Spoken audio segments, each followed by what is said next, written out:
All right, we are back. It is Franchise Mode Calgary Flames NHL 18, episode number 25, and we have just finished watching the Tampa Bay Lightning lift the Stanley Cup on our ice in Calgary in Game 7. Just as it was 15 years ago, the Calgary Flames fall one goal short of a Stanley Cup championship at the hands of the Tampa Bay Lightning. This time, it was on Calgary ice instead of Tampa ice, but it was also in Game 7, and it was also by a one-goal score. I think in 2004, the Lightning won 2-1. Well, here they won this game, 4-3, and this one went to overtime. It went 7 games, and Game 7 went to overtime. And it was quite a series indeed, but the Calgary Flames, once again, like I said, 15 years ago, fell one goal short to the Tampa Bay Lightning. Well, they do just that. History repeats itself here in 2019. So, welcome to episode number 25. The long, painful off-season begins for the Calgary Flames as now the challenge begins to rebuild our team to get ourselves back to being a Stanley Cup contender next season in the 2020 Stanley Cup playoffs, and hopefully get us back to the Stanley Cup Finals and give us another shot at playing for the greatest trophy in all of sports. So, yes, it will be quite the challenge for the Calgary Flames. We have quite an exciting core to build around. We had a pretty good, decent team this year. We just couldn't get the job done. Like I said, we just fell one goal short. I will say that I'm not disappointed with where we finished. I certainly didn't expect us to reach the Stanley Cup Finals. That being said, it definitely was disappointing not to win the Stanley Cup once we did get there. But don't forget, in our first year as GM, as tenure of the Calgary Flames, we made it to the second round of the Stanley Cup playoffs, to only to be axed to the Chicago Blackhawks here in 6 games. That was 1 year ago. But exactly a year later, in our second full season as the GM of the Calgary Flames, we come back and we go through the Arizona Coyotes in 6 games. We go through the Colorado Avalanche in 6 games. We go through the St. Louis Blues in the Western Conference Finals in 5 games, and then we fall in 7 games to the Tampa Bay Lightning. So I definitely didn't expect us to get as far as we did, but at the end of the day, we did reach the Stanley Cup Finals, and we did fall just one goal short of a Stanley Cup championship. So in a way, I'm kind of happy with the way our season went. But at the same time, it definitely stings not winning that Stanley Cup, especially against the Tampa Bay Lightning 15 years to the day that they beat us in 2004. But it is what it is. There's not much you can do about it. That's the fun part about this game. We got to get back now and use that motivation to get us back to the Stanley Cup Finals, and hopefully we can win it. So not bad in 2 full seasons as the GM of the Calgary Flames. We do take home a Western Conference Championship 2019. So we do capture our franchise 4th conference championship. We just failed short of capturing our franchise's 2nd Stanley Cup championship. So instead, it is the Tampa Bay Lightning that get their 2nd Stanley Cup championship, and they do that in their 2nd consecutive finals, or not 2nd consecutive finals, but 2nd consecutive wins against the Calgary Flames. So, like I said, it is what it is, but we will move on now from that. So let's just start simming up here. I don't want this episode to go too long. Obviously, episode 24 went quite long there, being the Stanley Cup Finals and all. We obviously took a look there at the end at the celebrations and watched the Tampa Bay Lightning win the Stanley Cup on our ice. So that was hard to watch, but it was kind of important in a way. I'm just going to send them here to Russia for the final 2 weeks here, our scouting. But yeah, it is what it is, and we will start the march back to the Stanley Cup Finals right here in episode 25. So there's a look at your draft lottery. Surprise, surprise, the Edmonton Oilers have the first overall pick once again in 2019. There's one good thing here, is that's the fact that we're not doing what Edmonton has done year after year. What a fail of an organization the Edmonton Oilers have been with Connor McDavid. They once again are back in the running for the first, or they do capture the first overall draft pick once again. So that's gotta be disappointing to be an Oilers fan for sure. So here's the retired players, and nobody from our team has retired, so that is good. We didn't have any guys that were about to retire anyway. so we didn't expect to see any players retire. Just taking a look here, Mike Ribeiro is the biggest name there. Matt Cullen, there's UC Okunin, Jason Chimera, Milan Mahalik, Nathan Horton, former Flame Matt Stajan. So we did cut loose with this guy one season ago. He did end up going with the Toronto Maple Leafs, back to his original team there, and then retires there after this season. So good to see Matt Stajan, who was, like I said, in a few episodes back when we did cut him loose. He was really good for us for all those seasons that he played for the Calgary Flames.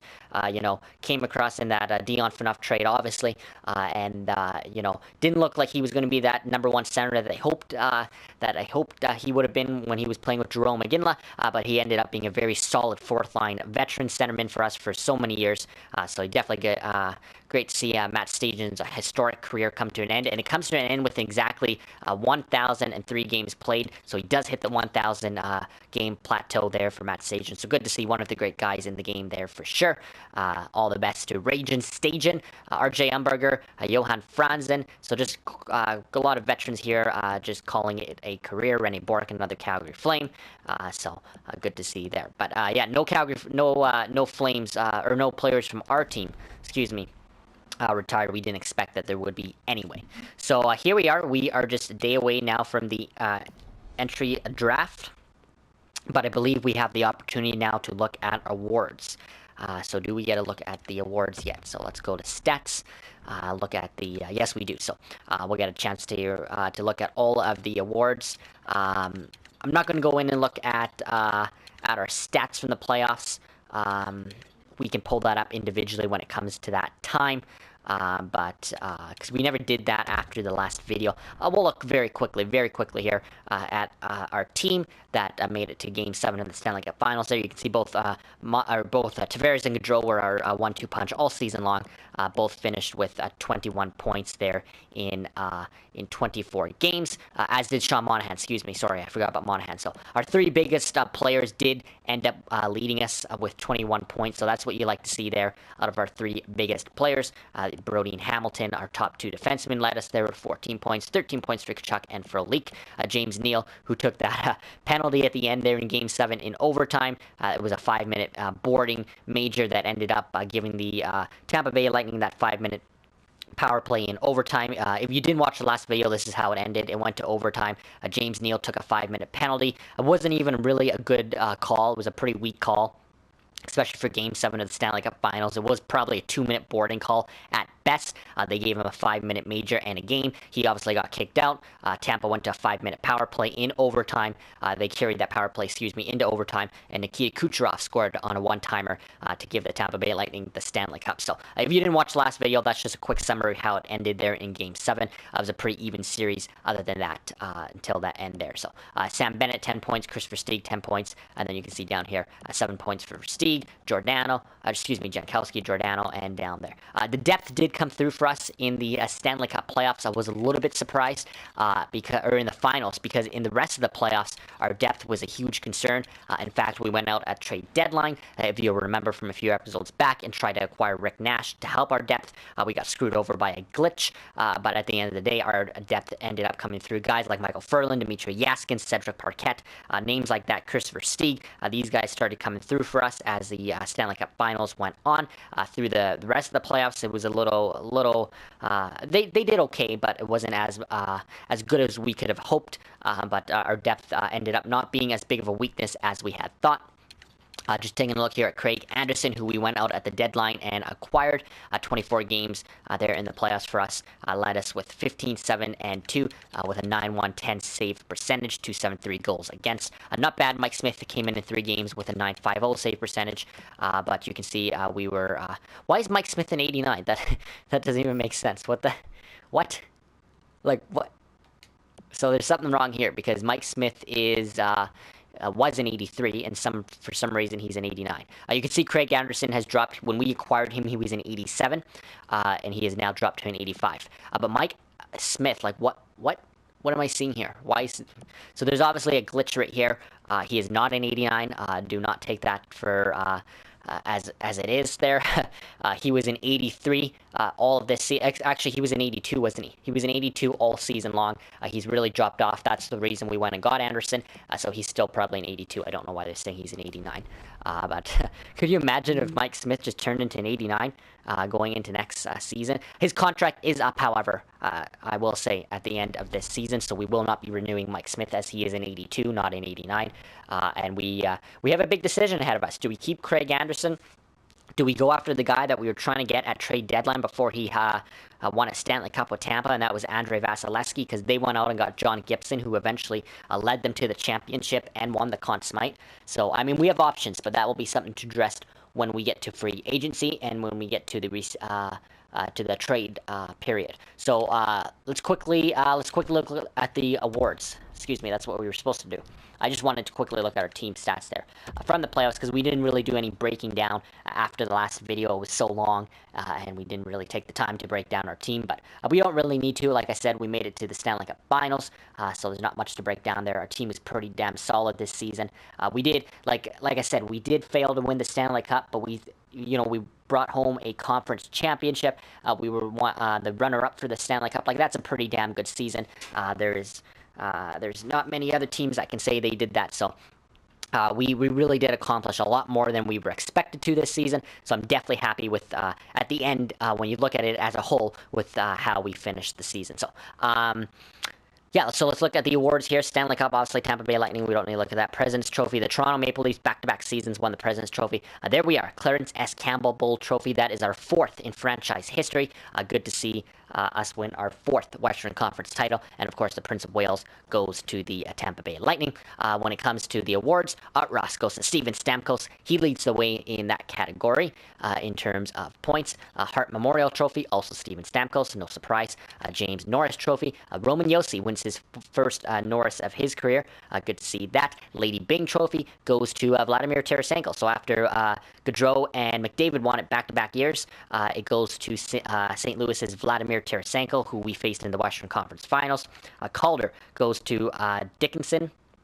Not sure who this guy is, with the Buffalo Sabres. And then the Conn Smythe, obviously John Gibson with the Tampa Bay Lightning. Vezina goes to Sergei Bobrovsky, so he brings home his 2nd Vezina, I believe, of his career. William M. Jennings also to Bobrovsky. Bill Masterson goes to OEL from Arizona. The Selke back to Patrice Bergeron. 3rd straight year for Patrice Bergeron with the Selke. In fact, 4 out of the last 5 years, Patrice Bergeron has had his name on the Selke. Incredible player right there, Patrice Bergeron. And then Ted Lindsay to Steven Stamkos, and Maurice Richard to Alex Ovechkin. Who else but Ovechkin? Just like Bergeron, that's his 4th Rocket Richard in the past 5 years. So obviously Ovechkin's dominated that. Patrice Bergeron's dominated the Selke, and then Steven Stamkos cleaned up pretty nicely here with the Ted Lindsay, the Hart Memorial Trophy, and the Art Ross. And, of course, the most important, a Stanley Cup championship as the captain of the Tampa Bay Lightning. So, yeah, can't go wrong there. Good to see all those players. And I'm very happy for Steven Stamkos, too. I really like that guy. He's a great player, one of the true greats in the game currently. He'll obviously be a Hall of Famer for a long time. He'll have a nice long career, and he'll make it to the Hall eventually. He's a great captain, great leader, and a great player. So even though he did win the Stanley Cup against us, it's good to see Steven Stamkos lift the cup and clean up all those awards, because he is one of the greats in the game right now. So with that, let's finally move on here. Let's get out of the 2018-19 NHL season. Let's get right into the 2019 offseason, and it begins with the NHL Entry Draft. We do not have our first round pick in this year's draft. We obviously traded it away in... Was it this year's that we traded away for Craig Anderson? Just taking a look here. Where are we here? Where are we? Right here. So we traded our 2019 away for Craig Anderson. So I couldn't remember if it was from a previous trade. So, obviously, when we went out to get Anderson, we traded a 2019 first-round pick, a 2020 fifth-round pick, and Curtis Lazar. So we are without our first-round pick in this year's NHL Entry Draft. So let's get right into it. We're probably going to auto-draft the whole thing anyway. I just want to quickly take a look at what we got. There's the Edmonton Oilers sitting with the first overall pick. That's nothing new.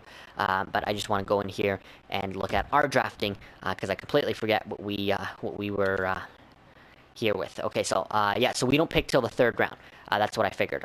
We did trade away our second round pick this year in a deal previously. Let me just see if I can find it here in our archives. So we traded away our 2019 second when? Nope, that was our fourth. Are we without our fourth this year? We must have got our fourth back. We traded our... Oh no, we gained a fourth from Philly when we traded Brouwer and Stone. I'm not seeing where we trade. Oh, James Neal. That's how we traded our second in 2019 away. So we traded away Morgan Klimchuk, Brett Pollock, 2019 second round pick, and goalie Eddie Lack back on February 27th of 2018 to acquire James Neal. So over a season ago, we traded away our second round pick in the James Neal trade, and our first round pick went in the Craig Anderson trade. So just wanted to look at that and how we lost our first and second, but we do have two fourths here. Like I said, we acquired this fourth round pick in the Brouwer and Stone trade from a couple seasons ago. We kept our third and fourth, our fifth, sixth, and seventh. So yeah, that's just a quick look. We only pick 1, 2, 3, 4, 5, 6, 7 times, or excuse me, 1, 2, 3, 4, 5, 6 times, as we are without our first and second, but we did gain a fourth. So we picked 6 times in this year's draft. Not bad. That's not bad. We're not too weak in that category. Looking at 2020 here, we have all of our picks except for our fifth in 2020. So really, that's not bad. I'm just saying this because when I was making all those trades, I was quite hesitant that we were trading away way too many picks, and that we would be we'd be obviously very weak in the draft picks, but it turns out that we're actually not sitting too bad. 6 picks in this year's draft and 6 picks in next year's draft. But we do not pick till the third round in this year's 2019 draft, but that's not really a concern because we did make it to the Stanley Cup Finals, so our picks are not going to be high picks anyway. So there's the Edmonton Oilers. They want to trade away their first overall pick. That's something new for them because every time they've had the first overall pick, they've used it to pick players. Maybe they've finally come to their senses, realizing after they picked Hall and Nugent Hopkins and Yakupov and McDavid that they finally are going to use their first overall pick and try and acquire a asset that can help them win right now with Connor McDavid, because that'd be the smart thing to do. But obviously, we're not going to be in the trade market for their pick or for anybody else's pick. We're not trying to move up. We are contenders now. We're trying to get better. So we're definitely not trading away players now to acquire picks. So let's just do this. Let's go sim options, and let's sim right to our third round pick. I really don't care who anybody picks in the first 2 rounds. So let's sim to our user pick here. And let's get right to our third round pick. There is an incoming trade here. They want to give us Justin Barrant for a first and a fifth. Are you kidding me? Get out of town. That's ridiculous. We're not trading anymore. They want to give us, Vegas wants to give us Mikhail Grabowski for a seventh in 2019. So for our 7th round pick. So let's take a look at this one. Mikhail Grabowski, could he help us win now? Probably not. 2 years left at 1.75, not liking that contract already. And yeah, he's a 78 overall centerman. That's not bad, but I like Cedric Parquet right now as our 4th line centerman. And I think he is 78 as well, so really doesn't make too much sense. I mean, giving up a 7th is not bad, but no, I think we can skip. Grabowski is 35 years of age as well. And I'm not too fancy on his contract there of 2 years remaining at almost $2 million. So we will skip on Mikhail Grabowski. But let's sim right up to our pick. So here we are, 3rd round. I think I'll make this pick just because it's our first pick of the draft, and then we'll sim the rest of the draft. But let's just see what's out there in the 3rd round, if there's any steals. Our drafting was probably not as strong as it could have been this year. I didn't really focus too much on the drafting. I probably should have a little bit more. Excuse me, just looking here, there is a potential medium elite there in centerman there. And what are we doing here? Let's go back to a potential medium elite centerman when we get there. There we go. So a couple Americans leading the way for our scouting staff, excuse me. This guy's not projected to go till the 7th round, though, but our staff says he's a medium elite. So let's test to see how good our scouting staff is. So let's take this guy in the 3rd round, and let's see if this guy is going to end up being better than a 7th round forward, and if this is a steal in the 3rd round for us. This could be a huge steal if our scouting staff got it right. So let's draft him. A low top 9. Okay, so they were not close, but he was not considered a seventh round pick either. So he does have some potential, low top 9, just not medium elite like we had our scouting staff had projected him to be. So let's sim options. Excuse me, that's what I was trying to do. So let's sim the entire draft here. Let's finish this thing up. Let's see who we picked. So there are the 6 players we picked. Obviously, we don't know their potentials just yet, but good to see. 6 new recruits to the Calgary Flames. Like I said, we weren't really focused on that anyway. So let's get ourselves to the re-signing phase. This is where it's going to get interesting. So I'm just taking a look here at my timer. Yeah, we should be able to go into the re-signing phase, at least get to free agency in this episode, and see what we can do if we can get to free agency and start free agency, excuse me. But we're definitely going to get through this re-signing phase here for our team in this episode. So let's get right up to day number 1. I have not even taken a look at contracts. Yeah, okay. I have not even taken a look at our contracts coming into this video, so I have no clue what we're up against here when it comes to re-signing players. Which players, I forget. I think it's Tkachuk is one of the players we need to sign. I forget who the other big names are that we have to re-sign this period, and then obviously what guys need new contracts. New guys, excuse me, and what guys we're going to release and let go. So, and now we don't have the ability to trade just yet. So, Mike Smith is one of them. We're not going to extend him though. But let's take a look at our cap situation and what players we have. So, right now we have cap space of 10.9 million. So we do have some cap space, but we probably have some big players to resign. So let's go right to our oh, not goalies. We can do goalies, but we'll do goalies after. So let's go right to our UFAs. So these are the big ones we got to get going. So Michael Furlan. So actually, this list is not as long as I thought it would be. This is nice to see. Michael Furlan, we will resign him, but he's at best a 4th liner, so he's not going to be getting a lot of money. These guys down here should not be getting a lot of money either. Let's go to RFAs though. So this is where it was interesting. RFAs. So Tkachuk and Bennett. Tkachuk's going to be the big one. We're going to do him first. Obviously, he's in for a pretty big contract here. A medium elite, 87 overall. Let's just quickly take a look at his stats. And when it comes to Matty Tkachuk, yeah, in his first 3 seasons of the Calgary Flames, he goes 48, 59, and 49 in points. So he almost hits the 50-point plateau. Last season with us, he hit the 60-point plateau, or almost hit the 60-point plateau. So this guy is a consistent 50 to 60-point guy. 27 goals the year before, just 17 this year, but really was close to 20 goals again. So anywhere between, I would say, 20 to 30 goals and 50 to 60 points is what this guy's going to bring. He's a very, very solid second-line winger for us. You can see there he put up 13 points in 24 games, 8 points the year before, and 10 games in terms of the playoffs. So this is one of our top offensive guys behind Monahan, Gaudreau, and Tavares. I think Tkachuk is our next best forward and our next most valuable player on our forward group than those 3. So obviously he's in for a pretty lengthy contract. We want to see at 21 years of age too. Don't forget, this guy's still growing. Only 21 years of age, medium elite, and he's already 87. This is a guy that probably could get up to 92, 93 when he hits his plateau at 27. Like, it's hard to project because that's so far away. That's another 5 years away before he hits his plateau, but this guy could get, he could get as high as 95, I even think. Like, the way he's growing, he's already 87. It's tough to project right now, but this could be a really good player for us for a long time. So we really want to get him locked up to probably an 8-year contract if we can, but he's probably going to be asking for quite a bit of money, so we'll take a look at that in a second. Sam Bennett, Andrew Mangiapane.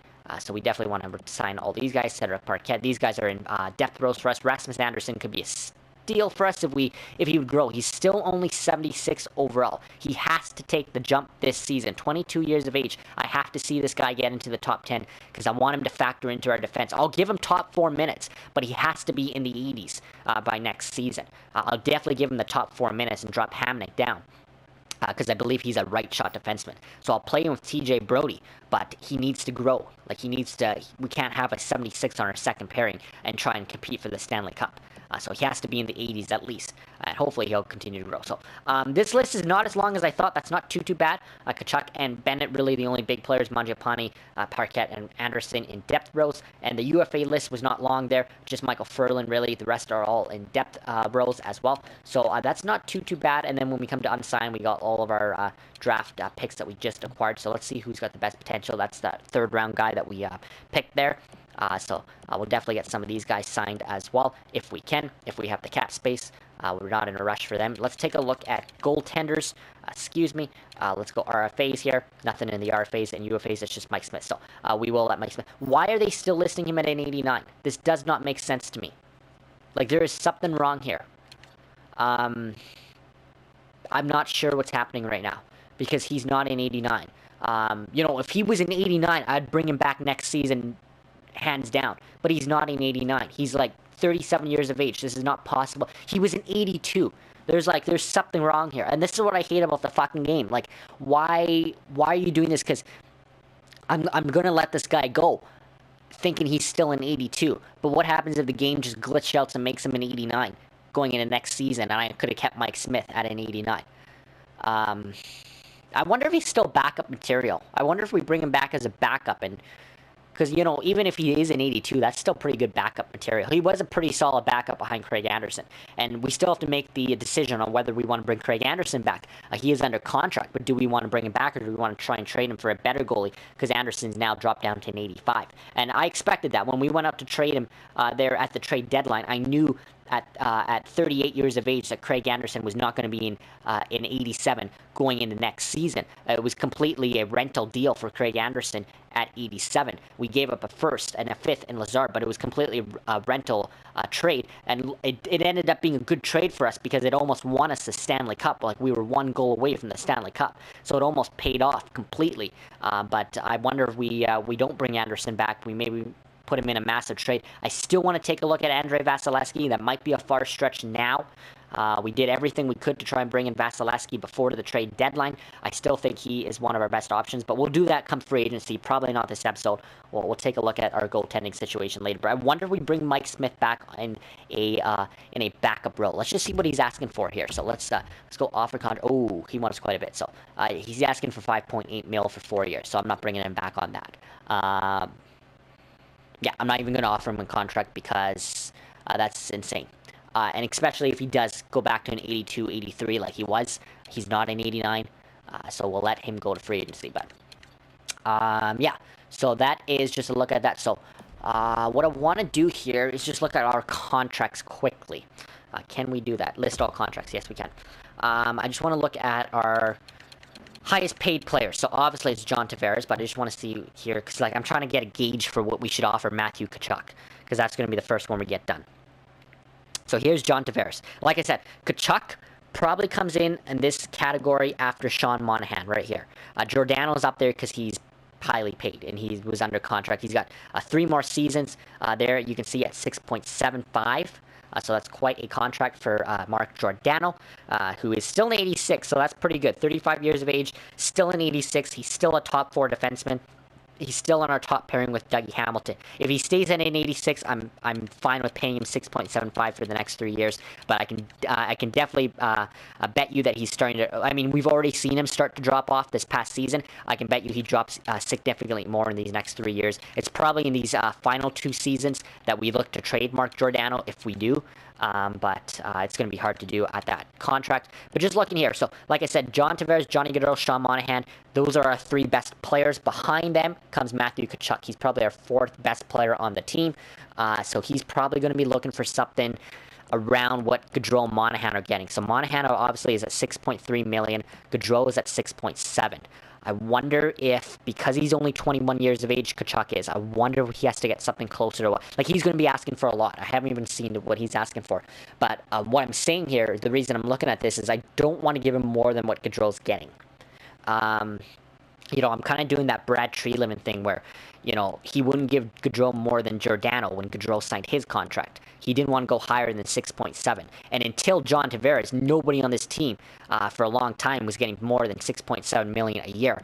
Obviously, when we went out to get John Tavares, I had to obviously eclipse that to get John Tavares at 10.5 because every team was trying to get John Tavares. So I had to way overpay. But it was definitely a well spent cap there because he came in and is our best player, 91 overall.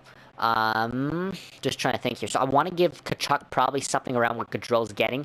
I mean, I want to see if I can get him for something like what Monahan's getting, but he's probably going to get what he's asking for and what it's going to come down to. He's probably going to get something close to what Gaudreau's getting. I just don't want to go higher than that. I definitely don't want to go higher. James Neal's a tough one. It's still $6 million for another 3 years as well. Obviously, Neal, he's still a top 6 player for us, but at $6 million, that's quite a lot of capital. But you know what? We do need to keep Neal because we still need the depth to get us back to the... If we didn't have a guy like James Neal in our top 6, we probably wouldn't have made the finals. Like, that's the crazy thing. If we were missing just one of these pieces, we may have not have made it. Like, we need to try and keep this team, as close to being intact as we can. Obviously, guys like Frolik, we could probably move on if we had to from.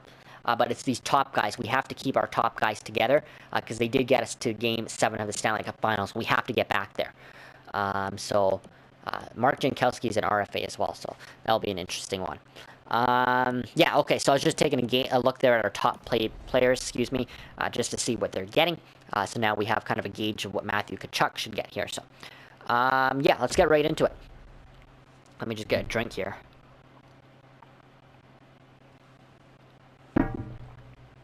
Okay, so day 1 of the re-signing phase. The first player, obviously, like I said, we're going to go after our top players first. And the first player we have to get locked up, like I said, I want to get him on an 8-year contract if we can, is Matthew Tkachuk. So let's jump right in. A little nervous to see what he's asking for, but let's just get right into it. So offer him a contract. Ooh, that's not bad, 5.6. Now, I do want to bring up those years, though. So what happens if we went to... 5, 6, 7. What does he want at 8? 7 million. So he's not going to get that. What happens if we went 6.6 is less than what Tkachuk is getting, or excuse me, Gaudreau. I'm just looking at his years wanting. He only wants 3 years. That's the problem. I don't think he wants a long contract. I think he wants like a bridge contract right now at 5.6 to see where this team's at in another 3 years. Worst comes to worst, we definitely give him that 3-year bridge contract, and then worry about this again in 3 more seasons. But I want to see if we can get him locked up at 7. So I'm going to go 7 years. I don't want to go 8 years because he wants more than, he wants just over 7 million at 8 years. But I'm definitely going to go 6.6. I'm going to give him exactly what he wants. 6.6 mil for 7 years. See if he'll sign with us. See if we can lock him up. That'd be a really good deal for us if we could lock him at 6.6. I have no problem with that for a guy, like I said, that could, hit mid-90s, maybe. Definitely early 90s, but could eclipse mid-90s when he's up there in his prime. He's only 21 years of age. That's just insane. So 7 years, 6.6. I can guarantee he's going to decline that because he doesn't want probably more than 3 years, but it's worth a shot. It's worth a shot. So after Tkachuk here comes Sam Bennett.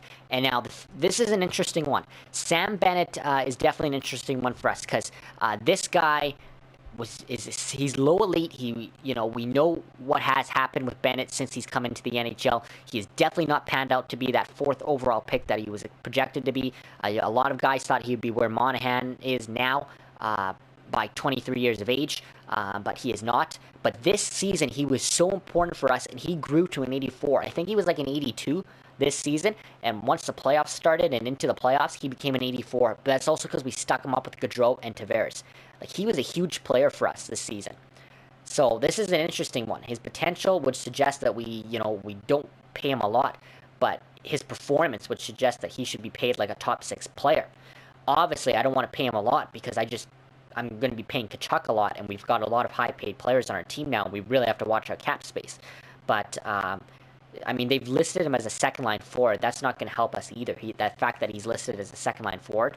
Like, again, he started the year on our 3rd line. So again, and you look at his potential, you would think that all he could be is a third liner, but he's growing already to a second line player. So although that was good for us this season, it's not going to be good for us now in this negotiation situation here, because now we're probably going to have to pay him a lot more than what he's making now at 1.95. This is a guy I would definitely put on a bridge contract. But how much is that bridge contract going to cost? And let's see if he wants a bridge contract. So let's jump right in with Sam Bennett, offer him his contract. He does want a bridge contract, but he also wants 5.3. So we can't go that high. That's not good. He's not going to come down either. This is not going to be good. I'll give him 3 years, but can we go... let's try 5 mil. I mean, I can give him 3 years if he can continue the way he did, and I know this is a huge risk, but if he can continue the way he did, performing, like he had a really good season for us in terms of points and in terms of, let's just take a look here, in terms of points in the playoffs and in the regular season, we'll definitely give him $5 million. Yeah, so this is his NHL. So you can see he started off very, very, over here in the point category. Very weak, definitely looked like he was going to only be a third liner. And then last year he put up 36 points, which wasn't bad. That was border third to second line. But look at this year, 54 points, 18 goals. That was a pretty good season. If he can continue like he did this season, he's definitely worth $5 million a year. But that's the thing. He's got low elite. I mean, you don't know if that's what he's going to do. 10 points in 20 games of the playoffs. That's not bad. But I mean, it's just you don't know if he's going to continue that. I mean, he doesn't have the history to prove that, is what I'm trying to say. But so I'm really hesitant at paying him. It is only for 3 years, but I mean, I don't want to go more than $5 million. I think $5 million is going to already be overpaying for Sam Bennett. But I really have a feeling he's not going to come down from that. But we'll offer him this contract. We'll see. I mean, these are 2 of our top 6 wingers. If we can get them back, I mean, like I said, we have to keep that young core intact. That's what got us back to the finals. So I definitely wouldn't mind bringing both Tkachuk and Bennett back. Obviously, Tkachuk for sure. But we'll definitely want to bring Sam Bennett back in some capacity. That's a lot to pay for him. And that might mean we don't get to spend as much money on these other guys. And we might be cutting some guys loose here of our team. So I wonder if a guy like Michael Furlan maybe doesn't come back now because of Bennett and Tkachuk. Let's look at UFAs here. Excuse me. Furlan's already 27 years of age, so we're going to wait on him for a bit here. We might not bring Michael Furlan back. He's a 4th liner at best, and we just might not have the salary, especially considering what... Well, let's see what he's asking for. Let's just see what he's asking for.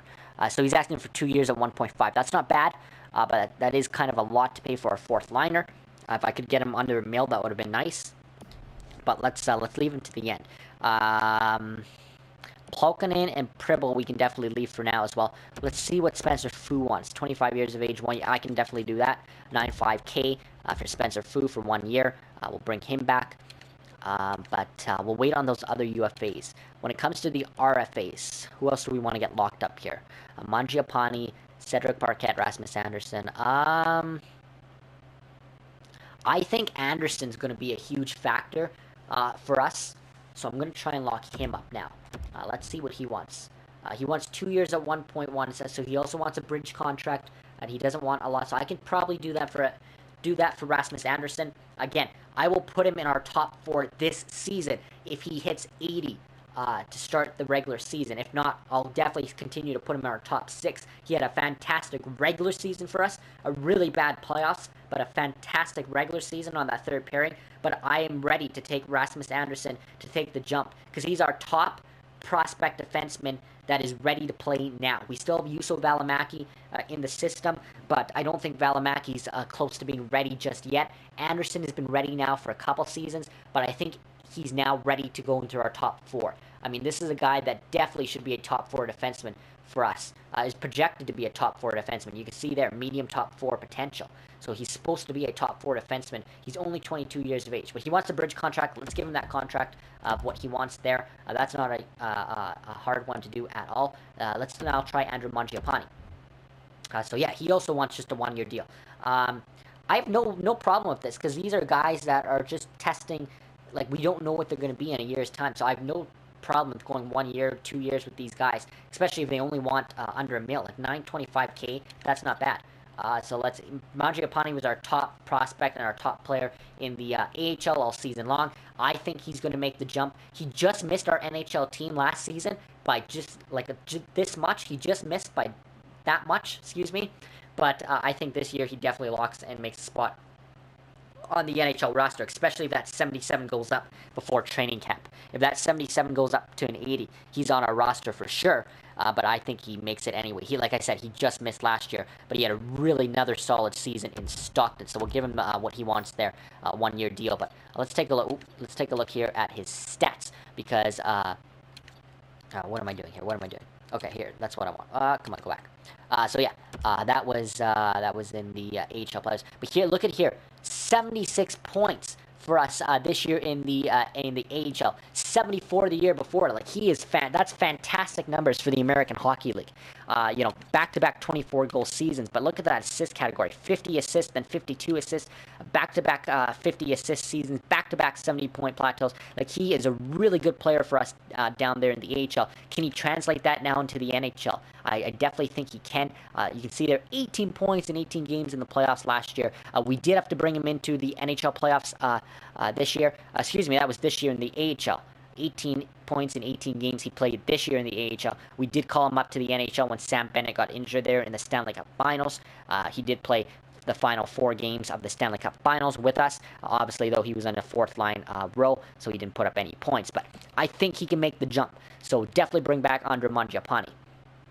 Let's see what Cedric Parquet's asking for. 25 years of age at 77. This is another guy that I think is going to be our fourth-line centerman this upcoming season. He wants a 1.45 for 2 years. So I'm going to wait on Parquet in just a second. I think we can get fourth line a little bit cheaper than that, so I'm going to see if I can bring that down.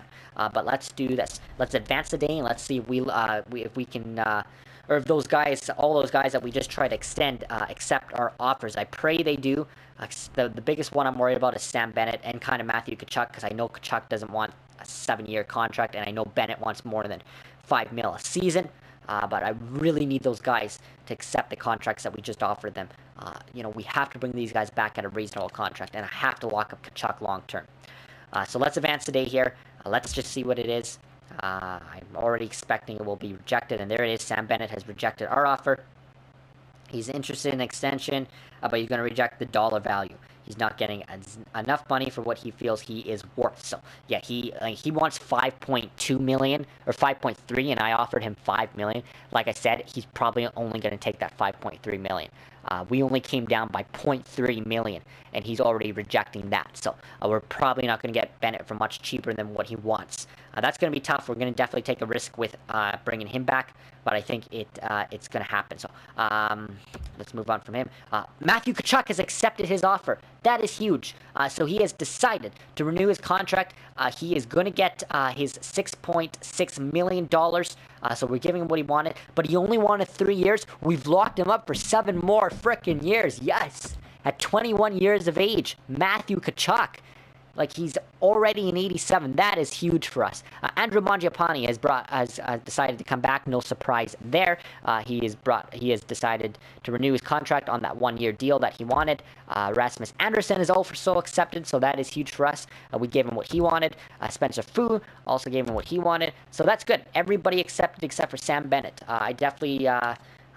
thought maybe Tkachuk would deny there, but that is huge. 7 more years of Matthew Tkachuk at 6.6. That could be a steal for us if he gets into the 90s, which I project he will. 21 years of age. That's a really good deal for us. Just a little bit under what Johnny Gaudreau's making. That's not bad. And I think in real life, I think he gets a similar contract to that. I've heard a lot of talks that now that Tkachuk is eligible or will be eligible for a contract extension in the summer here of 2018, that he will accept, or he will sign a contract that's very similar in terms of length and term and money to what Johnny Gaudreau's getting. Again, Johnny Gaudreau signed for 6 years at 6.75, I believe it was. And I believe Tkachuk is going to be something similar to that in real life. But we got him locked up for 6.6 at 7 years. That's really good. So yeah, I'm happy there. Let's second day here. Let's see if we can go back to Sam Bennett.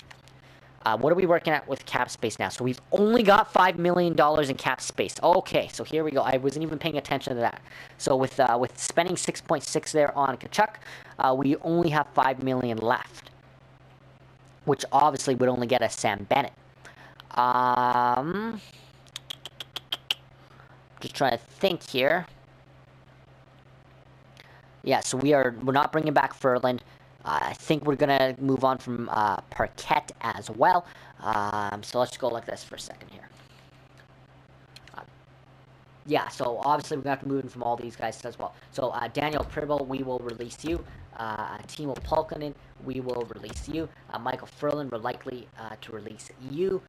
Let's go back to RFAs here. Oh,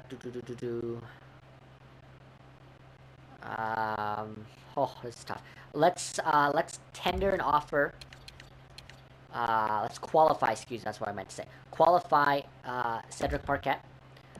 Let's qualify, because we can try and re-sign these guys in the free agent period if we maybe free up some cap space somehow. Wotherspoon, just trying to look here. Wotherspoon's a guy I could definitely qualify as well. I'm trying to look down here. 20 through 25 years. These are guys in our AHL team that we could probably move on from. Again, our AHL team, just like our NHL team, made it to the Calgary Cup Finals and lost to the Providence Bruins, but I'm not concerned of winning a championship down there, so I'm going to release some of these veterans, Hunter Smith, Austin Carroll, and Ryan Lomberg. I'm going to release all three of these guys. No reason to tender them. We probably won't bring them back. We'll give some of our young guys the opportunity in the AHL. So let's tender them. We tendered these two, and we will work on bringing Sam Bennett back. Yeah, basically we're preparing ourselves for the fact that we're only going to get Sam Bennett. So,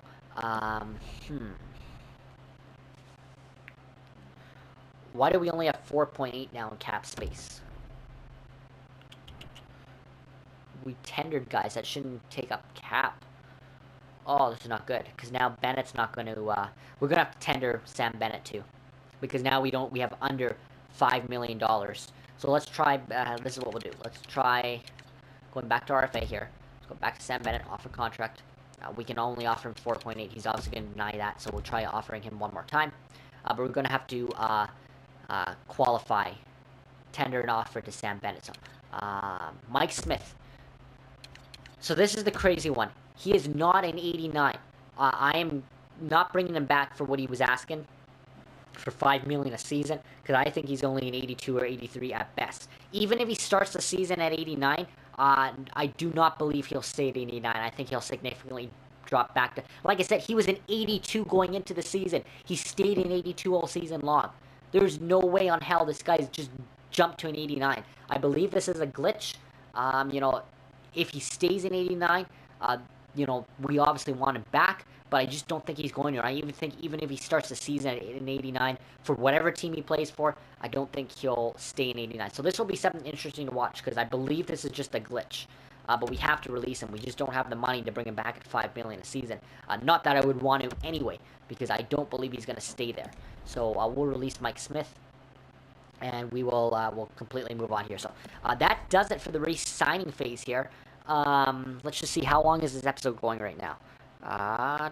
Yeah, so we're going pretty long here, so I'm going to end this episode here, but what we're going to do is get ourselves right up to free agency before we end this episode.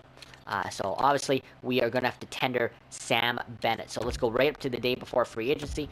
We are going to have to, yeah, so he's rejected. Yeah, so we don't have the money right now to bring back Sam Bennett, but what we're going to do is, yeah, so stop simming right there. So what we're going to do is go back, and we are going to tender an offer to Sam Bennett. And then we are going to try and work some kind of magic in the free agent period. We'll have to shape up some cap space somehow in order to bring back Sam Bennett. But we have, yeah, so this year's not as bad as some previous years. But we are going to have to officially release Michael Furland. After so many seasons with the Calgary Flames, we are unfortunately releasing Michael Furland, a fourth liner at best, but we just couldn't bring him back. We just don't have the cap space to. Unfortunately, in a depth role. Hard to see Michael Furland go one of the fan favorites definitely in Calgary. But we just don't have the money. So we will qualify Sam Bennett, and we will officially head into free agency and try and work some magic. This will be a lot easier now that we can make trades to maybe work with what we've got. So let's go. Let's advance a day right to free agency. And so Wotherspoon, for some reason, has got extended. I don't know why.